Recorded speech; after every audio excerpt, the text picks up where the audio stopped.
we can get started, right? They're here. When we come in, we can get started.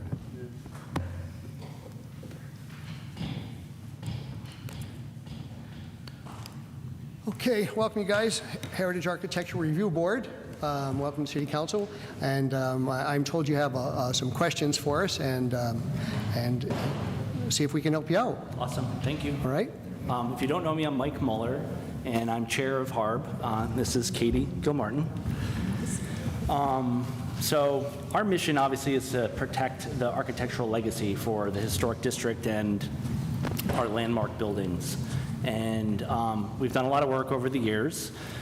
We are a 9-member board with some vacancies, but the board makeup is an interesting collection of people of diverse backgrounds: architect, contractor, engineer, historian, etc. Over the course of a year, we may hear about 50 applications, and of those, I would say 97% are approved.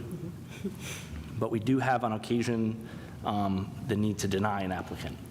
And that requires us to write a pretty lengthy report that gets sent to you for review. And from there, I guess that's the opportunity. We want to make sure you have an open line of communication to us so that you understand what we're looking at and why we've made the decision we've made. And actually, I think the policy requires that. Yes.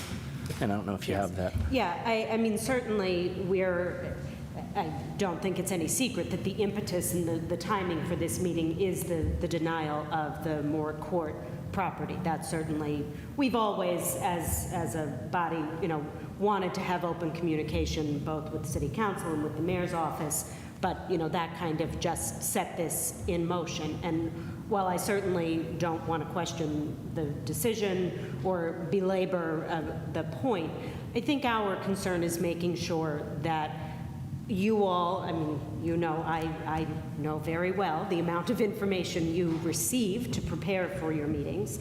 So we just want to make it clear that we are here if there is an appropriate vehicle to have a conversation when something is coming before you.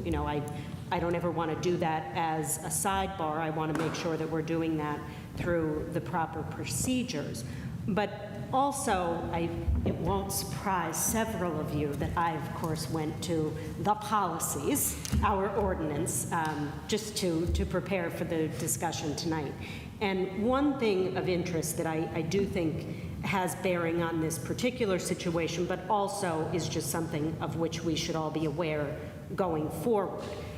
The responsibilities of the governing body, which is defined in our ordinance as the mayor and city council, under criteria and procedures, it says, in determining whether or not to uphold the denial of a certificate of appropriateness of the proposed erection, reconstruction, alteration, restoration, demolition, or raising of all or part of any building or structure, the governing body of the City of Scranton shall consider the same factors as considered by the board. And I think that's the important piece of information, because I know in watching your meeting, the conversation turned to safety, which our ordinance also speaks to, that there is absolutely a vehicle if there's an issue of safety for the inspector to, forget exactly. Yeah, it says the inspector, we can send the city inspector there if there's a concern that it's an imminent danger or whatever the concern may be. Right, the city engineer after a survey. I think in the example of that applicant, never was it shared either by the applicant or by us that there was any concern about the structural stability of the structure. The concern was about the visibility of the historic church beside them. And somewhere in there is precedent and concern about under which decision we're tearing down buildings. And to tear a building down to look at another building doesn't seem like a great precedent to set. And so, we went through great lengths to write that in our report and to hear through that meeting, none of the issues we discussed at our meeting or discussed in our report become any factor in the decision-making at this body. I think was a concern. And so we want to make sure moving forward that if there's any concern or question or need for clarification as to why we're hearing or seeing a decision out of our board land the way it does, we're certainly making ourselves available to make sure we're properly communicating, if the report isn't already doing that. Okay, we received that at the last minute, right before it was due, and that was, I don't know if it was between the zoning ordinance or the zoning board and University of Scranton, but we had maybe a week to look at it. Yeah. So your report did not have an engineer's report in it. My first concern when I look at a building is safety. I don't look at how pretty it is, I don't look at windows, just so you know, that's my first concern would be the safety of the building. So I contacted University of Scranton. Attorney Gilbride, did you forward that information, that report I gave you to their office? To their attorney? I would ask if your attorney give you the report I did. I got access to the building from the university. I did go through the building. I did note all the deficiencies in it that I found. Now, be it this is last minute, my concern is lentils over the windows were removed, there was sagging over the building, it was filled with concrete in places, so structurally it was moved. The building was actually moved. In the rafter, the main rafter, where the dormer tied in, it was dropped 8 inches. So I did provide pictures for all of that. So safety was a concern of mine. Other council members, I know, looked at the building, and I did offer my findings to everyone. I don't expect everyone to go up there and run through the building. So that was why that went through like that. We were rushed. I did get approval from the University of Scranton at the last minute to go through their building. I had no idea what it was all about, but I didn't have an engineer's report, unfortunately. I had a report about everything else. I read most of it. You know, when it comes to what it looks like and architecture and stuff, I know other council members like that part. I'm not that guy. I look at the construction and I look at safety of the building. So that's where that came from. So hopefully your attorney will give you the report I sent. And I will certainly pursue with our solicitor why that wouldn't then trigger a new application. Because I would certainly think that if that kind of information, if new information came to light, I mean, what I'm saying here is that your governing body is to focus on the same matter, the same issue. And I'm not disputing that there may or may not have been safety issues, but that wasn't part of the HARB's application. And I understand I was trying to refresh my memory on all of this, and I saw part of a conversation in one of our meetings where the applicant actually withdrew the application for a time, and then it came back. So I do, and I don't want to harp too much on this particular situation, because like I said, we're not here to question the decision, just to make sure that as we are moving forward, we're operating according to our ordinance. I mean, it's going to be everybody's worst nightmare that I really dug into this thing, and I think there are 2 men up there who can attest to that. But, you know, I want to make sure that we are operating by our guidelines, but also that if we are to be considering the same information, I mean, I certainly will go back to our solicitor and try to understand why then that wouldn't be a new application to HARB to say, well, you denied it because of the sight lines, but now there are safety concerns, so we're reapplying to, and I don't think that's a question for you. I think that's a question for our solicitor. Our request was to decide on this, and you have a week. So I'm sorry, to decide on? We were to decide on your refusal of Right. granting them. So we had very limited time. Right. And I did make an effort to go through the whole process. But I believe if there's going to be a denial on something, then we need to make an avenue where you can contact perhaps one of our members, and which committee, I'm not sure of right now, but maybe choose one of them. Yeah. We'll have to ask our attorney if we can actually speak to you on that, on a particular project, that if you're going to deny them the certificate, if you can speak to us before it comes to us. I don't know the legalities of that. Of course, So yes. Yeah. Yes. Yeah. Sir, for the future, what circumstances would push the HARB to then request an engineer or an inspector go out to the site? Is that something that you would regularly do, or only if there are safety concerns cited in the application? Because that was something that I would have been looking for in this case as well, and with the concerns that were brought up by Councilman Smurl, and not having seen that and saying, well, this is, you've got to make the decision now, or it can't happen in the future. I wasn't really aware that maybe they could reapply even with those changes. If the applicant were to submit information arguing that there's a structural deficiency and there was a dispute about it, I think that would be the impetus to instruct the city engineer to conduct a site visit and validate whether that report was accurate. Sometimes, I mean, we haven't had it happen, but an applicant can submit their own structural report to validate their findings. But that wasn't the case in this particular example.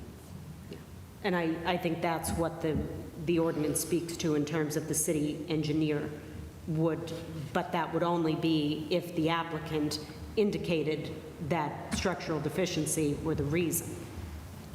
So do you have, and I know, and I do know on your board, you do have a position for an engineer, but we didn't have one at the time. Right. So, and that also took into account my decision to go look at it. So it was a very, very fast request to get it done.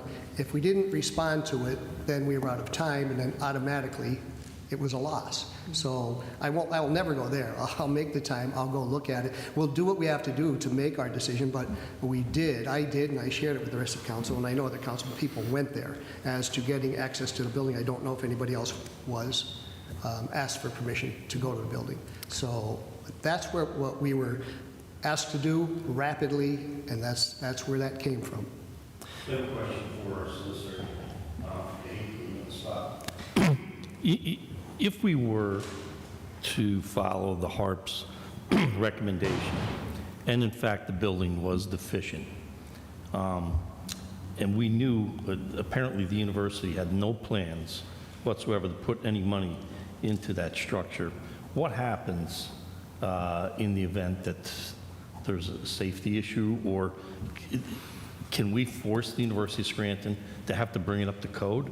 Like, what happens if, it's declared that, So you're asking me the to, building needs to be saved, but it's structurally deficient? you're asking me to make a lot of assumptions.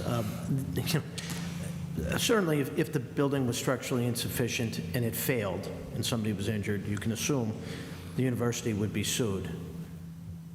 Would that university attorney then try to bring in the city because of some failure on our part?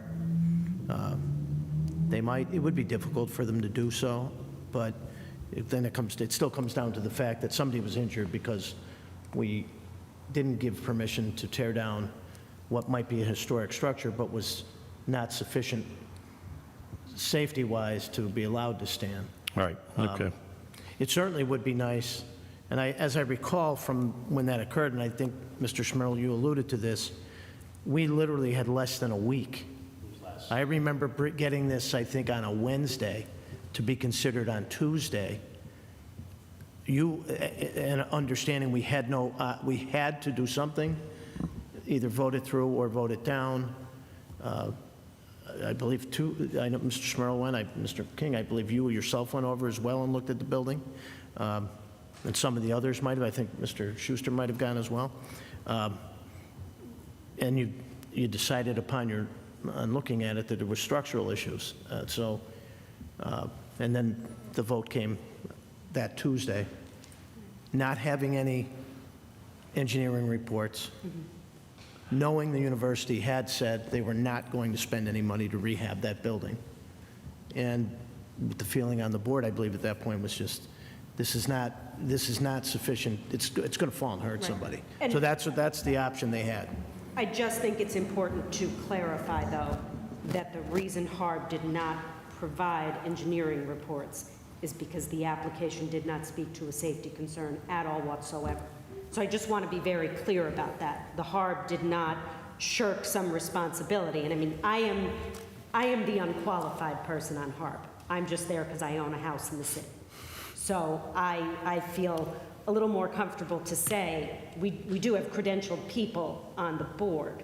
And I think if safety had ever been a concern or part of this conversation, those individuals would have taken that very seriously. And you're correct.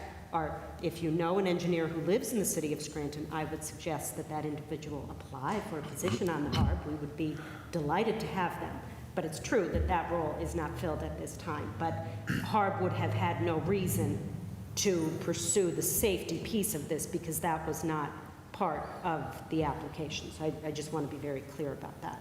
Mr. President, can I address the speakers? I don't want you to think I insinuated that HARB didn't do their job. That's not what I was getting at. All I was saying was this council was presented with a set of facts. Sure. And their overriding concern was the safety of the people that live in this city. And they made their decision based on that. I agree with you. It would be wonderful if all the applications that came to the council had an engineering report. I question whether we should just be relying on the people making application for that, though. And I know you do not have an engineer or an architect who's on staff who can just run over there and do that. So I'm sure that's probably pretty hard because I'm sure your budget's not all about that. Right, I mean, those things. But I mean, maybe become that's costs. something that needs to be considered if that's, and I am not, I have not looked at your application, so I'm ignorant as to that. I don't know if there's a section on the application that asks, are there any safety considerations with regard to the buildings? I don't know that, Yeah, the demolition, checking the box for demolition triggers a whole other section of the application that this applicant didn't even fill out. So technically, we could have denied the application just on being an incomplete application. Yeah. But we gave them the courtesy to hear them. And for what it's worth, I mean, I'm a licensed architect in the city and the owner of the oldest building in downtown Scranton, and I've restored that building, and from my eyes, there was nothing deficient about that building at all, and it could have been saved. And I think there's a pretty robust review board in the city of Allentown, and working there on a project myself, seeing their language, they have a clause in there that if an owner is the cause of the safety concern of the building, whether it's lack of maintenance or otherwise, that would not be cause for demolition, and that if an application for demolition comes before them, they're required to market the building for 90 days to see if another buyer would be interested in rehabbing the building, which I thought was interesting. So there are obviously other communities that have successful HARBs that we're not reinventing the wheel here. So I think the concern is that we obviously have a lot of beautiful buildings in Scranton, and I'd hate to see them all go because most of them that have been demolished on a Sunday outside of HARB or rushed because of some accident in paperwork, and that just keeps happening, and it's frustrating. So how I remember it was, okay, this was a rush job to us, and it was less than a week. Was the decision by HARB has a 45-day window. No, okay, but I'm just saying it came to us. Correct, and that's how it came to. It came to us at the last minute on that 45-day Right. window. Yeah, so- and that's why we had to make a fast decision. So, I don't want to say it was knee-jerk, but I took everything into consideration and spoke to our solicitor and took it at that value. So, but like say, moving forward, until you have the credentialed position on your board, and a unique situation like this presents itself again. I mean, of course, we need better dialogue, and I agree with that. But we should be able to petition our own city engineer, to look out for us, not us, but everybody. Say, hey, how about taking a peek at that? This might be another vote that, we have to really take some consideration in, but I think we should be able to utilize our city engineer. Which, I mean, that's what's referenced here. And as I'm hearing this conversation, I think that we also realize, and, internally discussions we've had, we realize that there are some opportunities also to strengthen the ordinance. And I absolutely think the timing piece of this is a big issue. We make our decisions, that starts a clock, maybe that clock doesn't work anymore, or maybe it's worded in a way, I think it says something about from the date of application.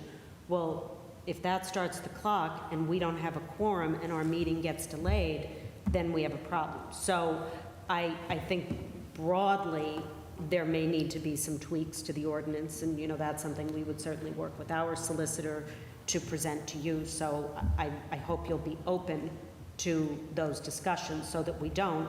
I mean, I certainly understand having something put in front of you at the last minute and, you know, being kind of backed into a corner of, well, if we don't make this decision now, X, Y, and Z is going to happen, and now we've opened this entire can of worms. I also think that in the case, and I think this could be a deficiency in the ordinance, and maybe that's something we need to address. I think that in the case of authorizing the demolition of a building, I am sure there are ways to safeguard it while that additional research is done. Because once that happens, we can't go back. So, you know, I think that we have to discuss the timing piece of all of this to make sure that you all are never in a situation where you feel as though you don't have the time to do the research, to make the decision you'd like to make, or, you know, gather whatever data you need.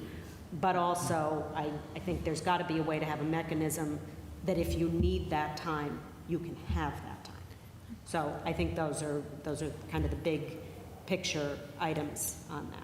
I'd be happy to consider changes to the ordinance. So, yeah, I would ask that our solicitor go ahead and team up with yours to take a closer look at it, and then maybe we could go from there and see what ways we could work around that. And I think that will better the process in the future, and of course keeping our the lines of communication open as well between the HARB and City Council. Yeah, I think you know, obviously, if it's legally allowable, I think the suggestion of having a point of contact through the right committee would be wonderful. I think. Yeah, I believe if your solicitor would speak with Attorney Gilbride on how to make that contact, because you can't always get a public caucus. There's, you know, sometimes it may not happen, and if we're into that 45-day window, then we all have a problem again. So everybody gets excited about that. So let's make some kind of point of contact that's legal, that we can actually, I don't know under which one of us would be that contact, but I do want to make sure that it is a legal process so we don't hit any other speed bumps. Right. I think it is important to note how you opened up 97% of the HARP issues that you send to us, we back you up. So we're talking about a very, very slim margin of issues that occur where we don't agree with the HARB. So I don't know how much I'd be overly interested in making changes since we are generally in line with the HARB. So I'd like to start off by saying I think this is a good conversation. I think we get to see each other's perspectives on this.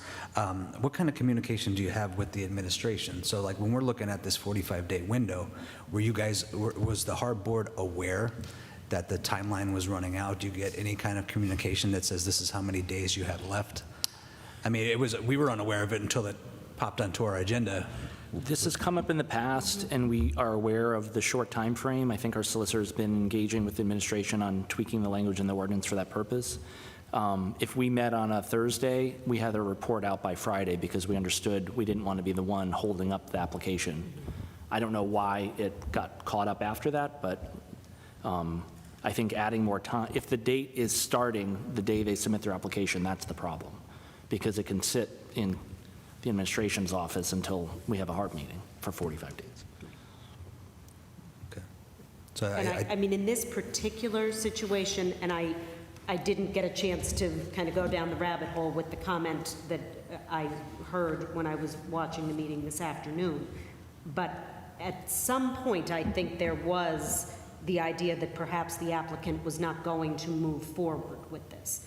So that could have been a factor in this as well. I mean, that was just a comment that our solicitor made.